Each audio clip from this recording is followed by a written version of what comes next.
বন্ধুরা দেখো এটা কি মাছ বলো তো। আমি এখানে নিয়েছি, এটা হচ্ছে ভেটকি ভোলা। তো মাছটা খুব বড় সাইজেরই ছিল, অনেক কটা পিস হয়েছে মাছটার মধ্যে। এটা নুন হলুদ মাখানো আছে ধুয়ে। এখানে আমি এই সবজিগুলো কেটে ধুয়ে রেখেছি। এখানে আছে বেগুন, টমেটো, কয়েক টুকরো আদা, কাঁচা লঙ্কা আর আলু। আমি আলু বেগুন দিয়ে মাছটা রান্না করব। তো এখানে কড়াইও নিয়ে নিয়েছি, কড়াইয়ের মধ্যে তেলও দিয়ে দিয়েছি। তেল গরম হয়ে গেছে, একে একে মাছগুলো সব ভেজে নেব।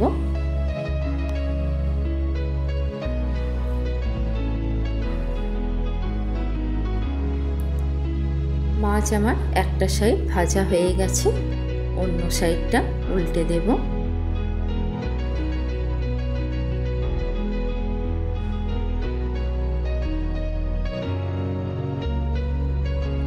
ভোলা মাছ কিন্তু ভাজতে খুব বেশি সময় লাগে না, খুব মাছটা তাড়াতাড়ি ভাজা হয়ে যায়। তো মাছ ভাজা হয়ে গেছে, এই মাছটা আমি তুলে নেব, অন্য মাছগুলো আমি ভেজে নেব। তো দেখো সব মাছ ভাজাই আমার হয়ে গেছে, ভেজে সব তুলে নিয়েছি। এদিকে একটা মিক্সার জার নিয়ে নিয়েছি, জারের মধ্যে আদাটা দিয়ে দিলাম,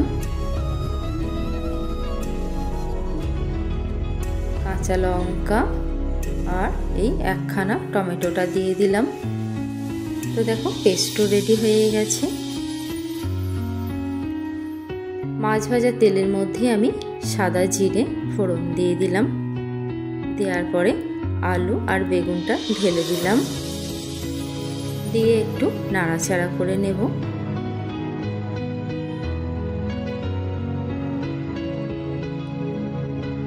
নাড়াচাড়া করে নেওয়ার পর এর মধ্যে একটু অল্প পরিমাণ হলুদ আর একটু লবণ দেব।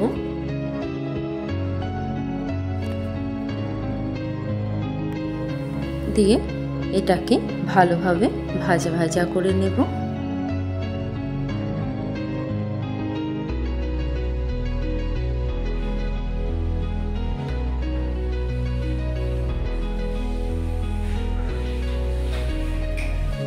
লাল লাল করে ভাজা হয়ে গেছে, এর মধ্যে আমি পেস্টটা দিয়ে দিলাম।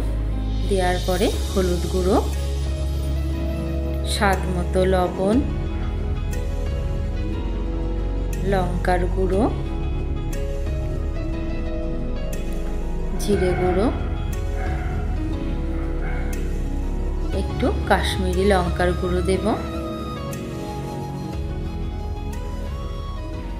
স্বাদ মতো একটু চিনিও দিলাম। দেওয়ার পরে ভালোভাবে এটাকে আমি কষিয়ে নেব।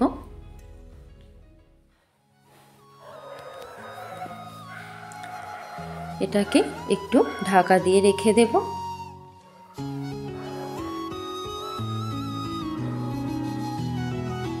তো দেখো ঢাকা দেওয়ার পর অনেকটাই কিন্তু জলটা কমে গেছে, কষানো হয়ে গেছে। তো দেখো এদিকে আমি ধনেপাতা কুচিয়ে রেখেছি, বেশ খানিকটাই ধনেপাতা আমি নিয়েছি।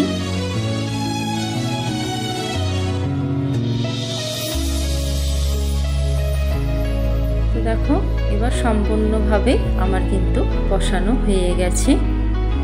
এরপর আমি এর মধ্যে জল অ্যাড করে দেব।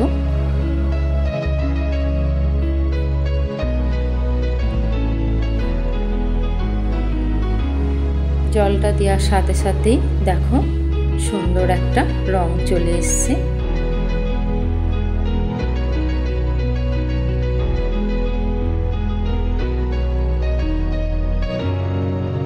তো দেখো আমার বন্ধুরা তো ফুটে গেছে, আমি এটাকে ঢাকা দিয়ে কিছুক্ষণের জন্য রেখে দেব। আমি এটা কিছুক্ষণ ঢাকা দিয়ে রেখে দিয়েছিলাম। তো দেখো আলুটা গলে গেছে। এরপর আমি এর মধ্যে মাছগুলো সব দিয়ে দেব। দেওয়ার পর ভালো করে ঝোলের সাথে মাছগুলোকে মিশিয়ে নেব, যাতে মাছের মধ্যে ভালোভাবে নুন ঝাল ঢোকে। এটাকে আমি আবার কিছুক্ষণের জন্য ঢাকা দিয়ে রেখে দেব।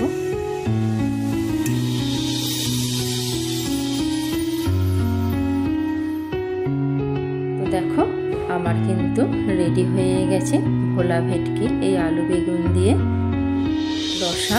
উপর দিয়ে ধনেপাতা ছড়িয়ে দিলাম। তো আমার প্রিয় বন্ধুরা, তোমরা বলো যে কেমন লাগলো আমার এই রেসিপিটা।